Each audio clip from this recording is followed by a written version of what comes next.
Hi, my name is Josh Klein and my partner is Carol Henry, and this is the end of quarter video for regulation devices of spring 2019. To start, our project focuses on the challenges that mentors and students have in the face-to-face meetings that they use to advance their research. And in the context of DTR, these are SIG meetings.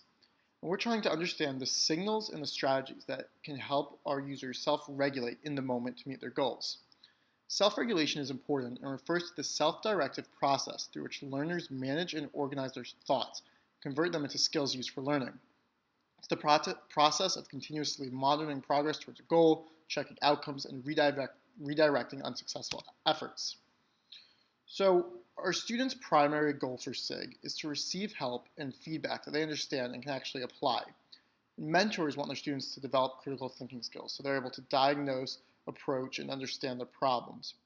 But it can be challenging to meet these goals in the limited face time they have due to the limited time of these meetings and the overwhelmed minds they have. Currently, SIG involves both mentors and students needing to listen to each other, process what is being said, and think of how they're going to respond. Students are doing all of this while they're taking notes, mentors are thinking while the feedback they have. Trying to manage all of this often means giving slack to certain parts, which can lead to feedback being unheard and unused. So, we want to help mentors regulate by providing a better awareness of their students' engagement with their feedback during SIG. We've designed a system to alert mentors when a good time is to check in with their engagement. This isn't easy because first, regulation involves an understanding of one's internal state. This is hard to measure with our current technology that we're able to use. Second, mentors are not only working towards their own goals, but they're also helping students work towards their own goals, which makes achieving all of these goals that much more complex. And third, regulation is an important skill for self-directed research, and it's something that's learned, not innate. So we are not just creating a space for users to self-regulate, but rather we're helping them actually self-regulate. So Josh gave a good high-level overview of what we did this quarter, but next we'll be breaking it down into 3 chunks and going into detail. Firstly, we did some need finding at the start of the quarter to get information to make arguments for a prototype, which we then tested at the end of the quarter. Going more into need finding, we used 3 methods. So first, with the one-on-one interviews with mentors and students from different SIGs, this helped us give some information on the qualities we should look for when doing field observations, where we sat in on other SIGs and observed what happened and took notes on it. Lastly, we utilized our status update to do a think share activity with a group of mentors and mentees. They reflected on their experiences in SIG because as we supplied them with prompts, and then they shared those reflections in a discussion afterwards. So from need finding, these are the goals we found. Josh and I are right now going to focus on the bold ones, so I'll go into those goals in detail. So mentors want to teach their students to think critically in order to better self-direct their projects. This means being able to diagnose their problems, identifying why they were caused, and also the implications of these problems. It also means figuring out solutions that would overcome these problems and identifying why they would overcome these problems. Students, on the other hand, don't care as much about the thinking that goes along with this, with like directing their project. They're much more focused on getting feedback on the tasks they've completed, as well as answers to any questions they might have. Because they just kind of want to know, okay, what do I need to do for next week by the next SIG meeting? For obstacles, mentors have a hard time balancing giving feedback, understanding what the student is saying, and monitoring the student's processing of that feedback. They tend to overemphasize the feedback, which becomes an obstacle for the student because this results in them being overwhelmed, since the rate at which they can process and understand that information is slower than the rate that they're actually receiving feedback from the mentors. A common obstacle between both users, however, is that their mental models differ. This means that the two may verbally agree and say that they understand what the other has said, but the contents of that understanding is actually different. So a student's takeaways are different from the feedback that the mentor intended. So these are some of the strategies that mentors and students use in SIG meetings. Mentors have strategies that help ensure students think critically. So scaffolding students or asking them the questions that prompt them to think in a certain way is one strategy. They also rely on having students articulate their takeaways because this ensures that students understand the logic in the mentor's feedback, and that their mental models match, since the student must articulate and explain their thoughts. Students, on the other hand, focus much more on preparing for SIG in order to maximize the time they have during SIG to get feedback from the mentors. So, using those outcomes and obstacles, we came up with our design argument. We identified the outcomes being students want to receive help and that they want to understand the feedback they're given so they can apply it. While mentors, on the other hand, want students to develop critical thinking skills to diagnose, approach, and actually understand these problems. The obstacles getting in their way of each of these goals is that mentors might be responding to students' problem with more feedback than they can handle because they aren't aware that the student is overwhelmed, or they might just want to continue sharing their insights so they don't forget it. So the characteristic we came up with was to make mentors more aware that they are overloading their students' ability to listen, understand, and respond to their feedback. This works because mentors can rely on a system, not just their own awareness, to identify when they are giving the student more information than they can handle. That alert will give them information to change actions to ensure the student's proper understanding. To go a level deeper to our interface argument, we've identified the outcome as being mentors will be aware when they've provided lots of feedback without a break for the student to process to that feedback, so that mentors can then use that information to determine how they want to proceed to help their student.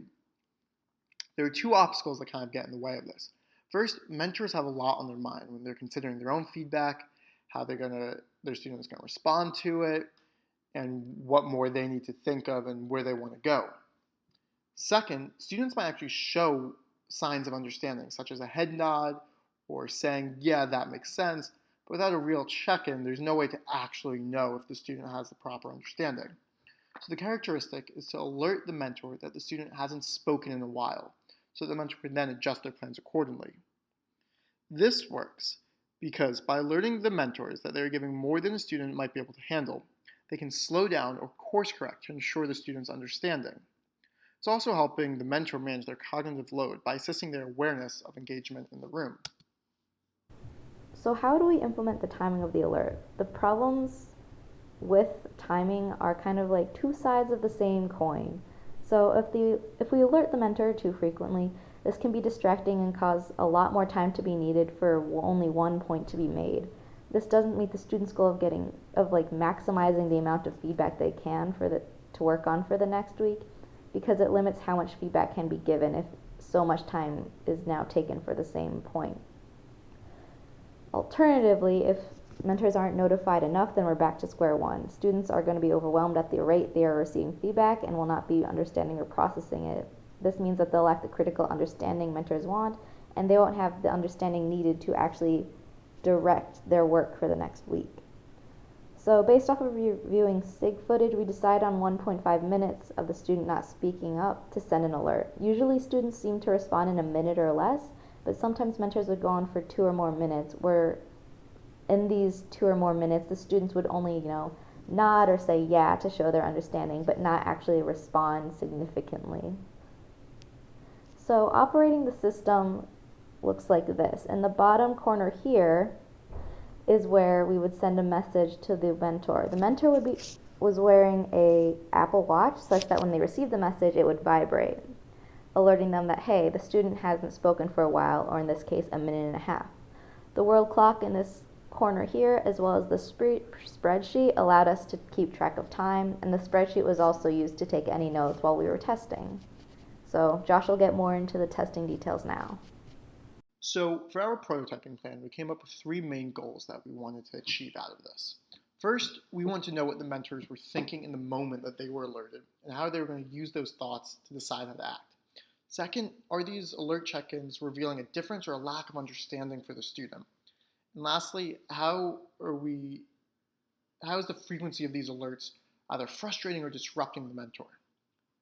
The high-level setup of this was pretty simple. Just during SIG, we would text the mentors when the student hasn't spoken for a minute and a half, which would cause our Apple Watches to vibrate, and this would act as the alert for the mentor.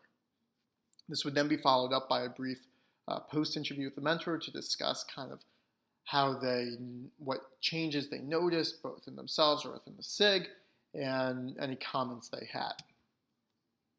For the measurements of this plan, we want to focus on comparing what we believe the ideal SIG looked like to how SIG actually looked like through our intervention.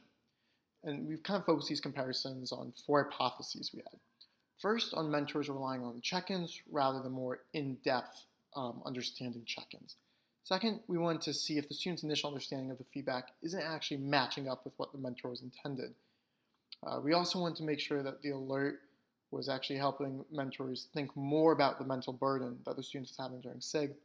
And lastly, we wanted to see if this alert might actually be disruptive to the meeting and be breaking the mentor's train of thought. Going into our first finding, we learned that alerts make mentors feel bad. We implicitly thought that these would generate a positive response, as it would help mentors realize something they might not normally have noticed. Instead, the alerts made the mentors very frustrated, at least at the beginning, because they were taken as signs of being a bad mentor. What stayed consistent was the sense of confusion, how she wanted more information on why he was alerted, because without that information or a suggestion on what to do, he found that deciding and figuring out what to do next was confusing. So then, for our second finding, it turns out that alerts make mentors think about themselves instead of the student, which is what we originally predicted. Rather than considering how the student may be mentally overwhelmed given the amount of feedback they've received, the alerts made mentors more aware of their own emotional states, like the frustration and confusion just mentioned previously, but it also made mentors more conscientious of the importance of what they were saying. And then our last finding, while we hoped that sending the alert would motivate mentors to check in with their students, allowing them to share their thoughts more, this was not the case, we found. After being alerted, mentors normally didn't check in, but when mentors did check in, whether that was from the alert or not, they relied on prompts like, "Does that make sense?" which students could normally answer in one word, which actually didn't show what their understanding was. In the cases where a student was prompted to articulate their understandings and did, this allowed the mentor to correct their mental model, supporting the effectiveness of articulation as a strategy, which mentors brought up during our need finding phase. After analyzing our results, we thought about our limitations. We're currently relying on only audio signals, but there might be better measures for sending an alert to a mentor that's actually measuring their internal state, which is something that's important for regulation. Our intervention is also only on the mentor side, and we're testing exclusively with HowChi. This limits both the pool of users we have and the type of users that we can be doing our studies on. So for our study design, we want to expand the scope of test users and actually reach out and be doing tests on more people, so we're not just designing for one. And for our study, we also want to make more concrete measurements. In the fall, what we have to do next is explore the broader context of this problem to understand better its impacts and how it applies to things outside of just DTR. We also want to look into other signals that our users can use for regulation. And lastly, we possibly want to look into interventions on the student side as well.